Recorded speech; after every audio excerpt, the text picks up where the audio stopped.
Welcome back to Public Affairs on Peach. Here are some quick tips when it comes to paying with plastic at the cash register. Normally, a quick swipe, a signature, and then contents of your shopping cart are yours. But sometimes the cashier asks for one more thing. May I have your zip code, please? You may think it's necessary to complete the transaction on it, or it may seem like a harmless piece of information to give out, so you go ahead and reveal it. But you should really just say no. Retailers ask for your zip code to market directly to you. Once you give out your zip code, expect more junk mail or even telemarketing calls.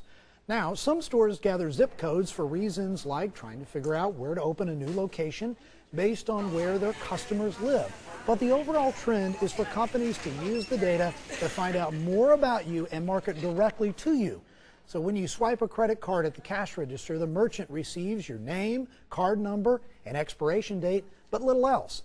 Give the store your zip code, however, and you're providing a valuable piece of the puzzle. When paired with your name, it can help the merchant figure out your mailing address, phone number, and specific demographic information.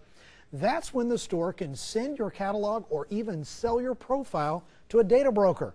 It happens all the time, but most people have no idea of the implications of revealing their zip code.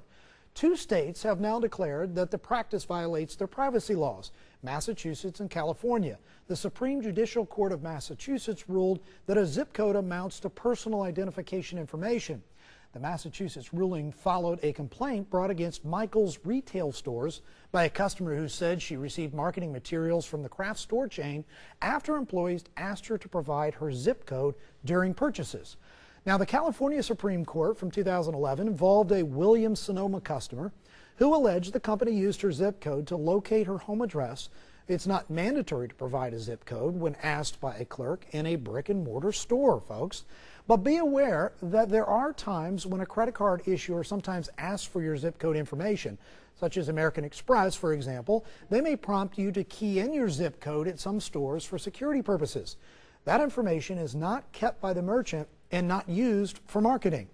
And you do still need to provide your zip code while shopping online, whether to indicate where to ship your items or as part of the address verification system. Online merchants use zip codes to fight fraud. And also many gas stations, this is a common one right here, use a similar method during pay at the pump purchases. I have to do that all the time. But the main thing to remember in all of this, folks, proceed with caution. Now, when we come back, it's not just unwanted calls that people deal with. Sometimes unwanted solicitors come knocking right at your front door. We'll tell you how to keep them away coming up after the break.